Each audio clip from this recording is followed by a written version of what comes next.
Hi, I'm David Brunswick with the Brunswick Fishing Team. Today I'm going to teach you guys all you need to know about cast nets. So today guys, I'm going to teach you everything there is to know about cast nets that I can possibly think of. And this is very important information. So make sure to give this video a thumbs up, subscribe, and hit the notification bell too. That way you don't miss any future videos. Because right now we're talking about all you need to know about bait on this channel. And this is very important information and very valuable to wherever you are on fishing. Because I'm sure there's some information I can help you with. And this is how you get better, is by listening to people so that you can learn from other people. I even listen to people too, believe it or not. As good as you might think I am, I still listen to people. So today we're going to be talking about cast nets, some basic information, the mesh size, the weight, and the netting type. So three of my top brands that I would recommend for a cast net would be Barracuda cast nets, which is the type I throw, Humpback cast nets, and Betts cast nets. So those are three very good brands, they're very reputable brands, and they have been working for a while, and they definitely will catch your bait.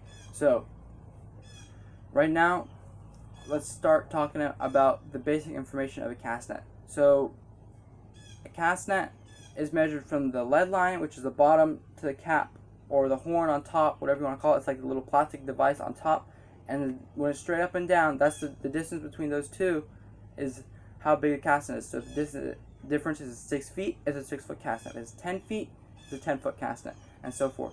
And if anybody knows what the biggest cast net is that you can throw legally, at least in the state of Florida, comment below and tell me what you think it is before I tell you the answer here in the next few seconds. So the biggest cast net you can throw legally is a 14 foot cast net. A lot of people get confused and think it's 7 foot, but it's really not 7 foot because they think 7 foot it spreads out, and they think that's how they measure a cast net. That is not how you measure a cast net. So that would be 14 feet in diameter, but the biggest cast net you can throw is 7 feet, so that would be 28 feet in diameter. But the most common size cast nets are 6 feet, 8 feet, 10 feet, and 12 feet. So those are the four most common size cast nets.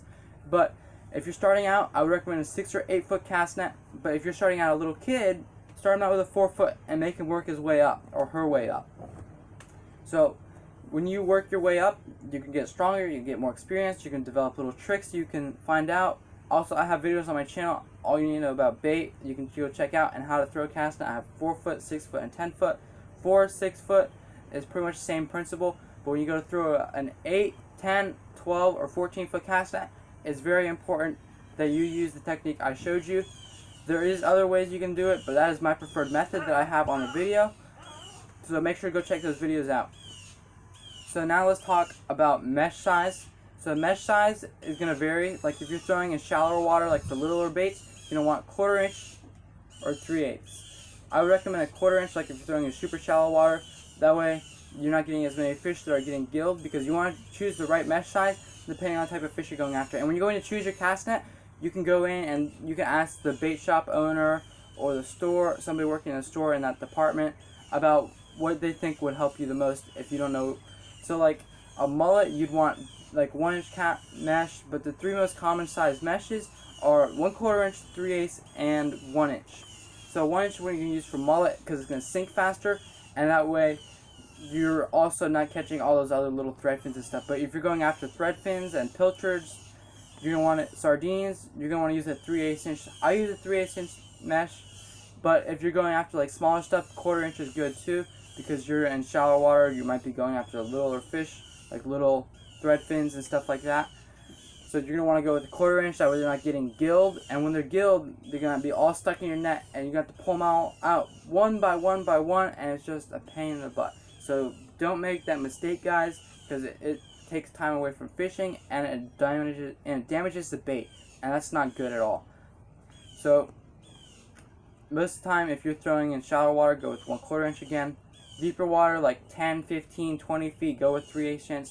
If you don't want to just go after, if you want to just be able to target a little bit of everything, mullet, threadfin, sardines, pilchards, pinfish, everything, go with 3/8 inch mesh, especially if you're throwing in deeper water. So, but if you just want to target mullet or just have a cast net separately for mullet, go with a 1 inch cast net. That way you can weave through all those little thread fins and stuff like that.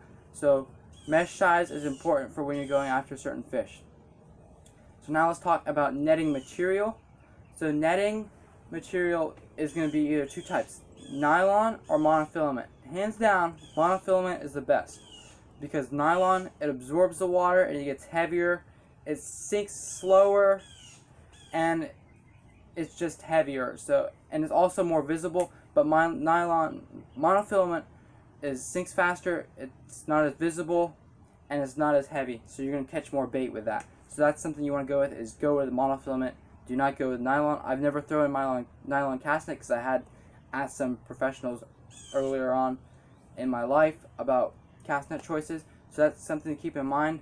So buy the monofilament the monofilament netting cast nets, because you're going to really appreciate them more. And also when you're throwing cast nets, guys, look on your fish finder, because that's going to tell you where the fish are in the water column. So if you might have to use some chum to chum them up to get the fish up, so that way you can cast at them. So make sure to get a fish finder that's very good and high quality. A place where I recommend to get fish finders that actually have lots of great deals running all the time is dbmarinesupplies.com. I'll have that link below in the description, guys. That way you can check it out and you can save lots of money on your fish finders. There's Garmin, Raymarine, and Simrad, and those are just 3 different brands that are very good. I use Simrad, but whatever you find best for you is what you should get. I'm going to go into the chart plotters later on in the future, but there's Raymarine, Garmin, and Simrad, which are my 3 I think that are the best and that are also on the website. So make sure to go check that out, guys.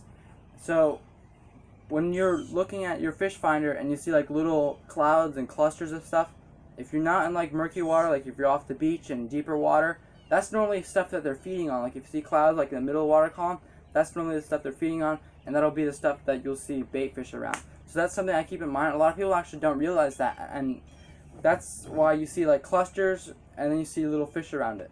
So that's something to keep in mind when you're on the boat. So now let's talk about lead lines. So lead lines is the bottom of the cast net where all the weights are, and the 3 most common types are 3/4, 1 pound, and 1.5 pound. So the heavier it is, the faster it's going to sink, obviously, but they do make over 2 pound lead per square foot for like sophisticated fishermen, or like that want a heavier cast net because they're throwing deeper water, like for the mullet fishermen, like a Pro Series cast net, I think is what it's called. That way it can sink faster. That way they can catch more fish because it'll sink faster. So 3/4 pound is what I would recommend if you're going in shallower water, let's say within 6 or 7 feet. But when you're going in deeper water, like let's say 8 feet to 15 feet, go with 1 pound. Also, depending on the current too, like if there's a lot of current, you're gonna have to use a heavier cast net. And then if you're going in 15 feet of water, or you're like throwing next to a bridge, offshore, near the beach, anywhere there's some deeper water, you're gonna want to use 1.5 pound cast net. Mine is 1.6 pounds. It is a Barracuda custom cast net, and it's 10 feet. So that's a great cast net. That's the one I use. But that spreads out very well, and I like it. So I'm gonna stick with the Barracuda for right now. But in the future, I might buy like a 12-foot, and I'm probably gonna stick with Barracuda because they also have a warranty on it, which is really good. It's lifetime, and it's very good. So if you're throwing in shallower water, and if you want a younger kid to throw, you're probably gonna want to get a lighter cast net because you're gonna have to develop more muscle to be able to throw a heavier cast net. So like if you're throwing like a big cast net, like if you have like a 7-year-old kid trying to throw a 10-foot cast net, it's possible, but they're gonna get really tired if it's like one of those heavier casts, like 1.5 pounds. They're gonna get super tired. They might not be able to pick it up. They might fall. So make sure you pick whatever size, weight you need that best fits you and your fishing too. So keep both those factors in mind, and make sure it satisfies both of them, you and your fishing. So once again, make sure you can pick up the cast net. Remember, the bigger the cast net, the heavier it's going to be. And also, you're going to want bigger hands too when you're throwing the bigger cast net. That way you can put that cast netting in your hand when you go to throw it. Because if you have like a little hand, like if you have like a little kid, he can't hold all the netting and his throws can get messed up. So that's pretty much it for cast nets today, guys. And thanks for watching, guys. And until next time.